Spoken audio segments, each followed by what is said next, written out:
The Madlanga Commission sat again today in Pretoria, pushing forward its probe into alleged political meddling in the police and prosecuting authority. Proceedings opened with testimony from a senior crime intelligence officer who described repeated attempts by political figures to redirect investigations away from connected individuals. The witness, whose identity was protected, walked the commission through a string of 2022 and 2023 incidents where dockets involving tender fraud were allegedly stalled or reassigned after phone calls from Luthuli House and Union buildings. Staff. Commission Chair Justice Mbuyiseni Madlanga kept the questioning tight, pressing for dates, names and written records rather than hearsay. The officer produced emails and WhatsApp logs showing messages from a now suspended general urging him to park certain files. Madlanga noted that such records would be cross-checked against cell phone data already subpoenaed from the service provider. The day's evidence added weight to the pattern already sketched in earlier weeks. Instructions flowing from political principals to operational heads, followed by sudden changes in investigative direction. Advocate for the Commission, Norman Arendse, used the lunch break to recap the timeline for the public gallery. He reminded listeners that the first cluster of witnesses had spoken about the 2019 to 2021 period, when the Hawks were allegedly gutted of capacity on high-profile cases.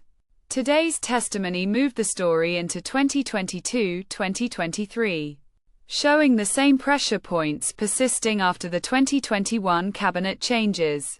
Arendse stressed that the Commission is not yet drawing conclusions, but the cumulative record is becoming harder to dismiss as isolated misconduct. Outside the hearing room, police union representatives criticized the process as one-sided.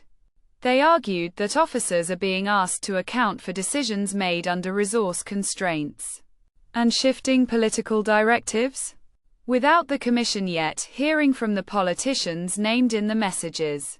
That point has merit on process grounds, even if it does not excuse unlawful interference if proven. The Commission's terms of reference allow it to summon anyone it deems necessary. So the absence of certain political figures at this stage is a scheduling matter rather than a deliberate omission.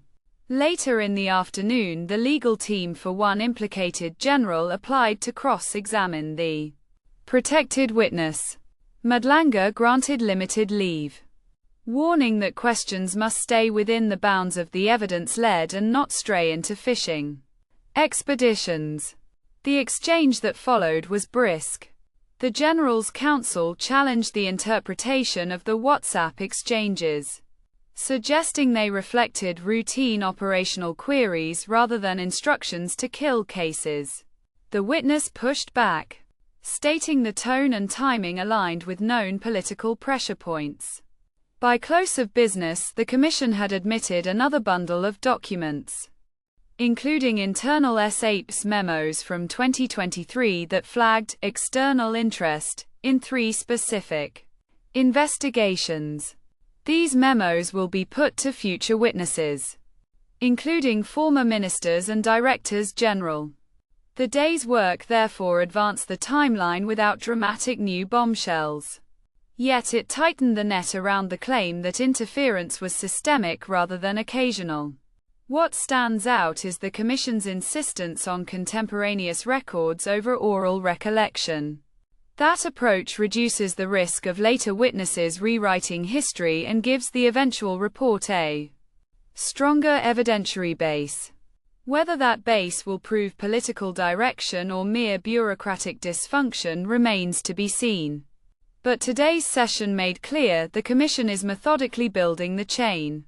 The next sitting is scheduled for next week, when the focus is expected to shift to the National Prosecuting Authority's handling of the same dockets.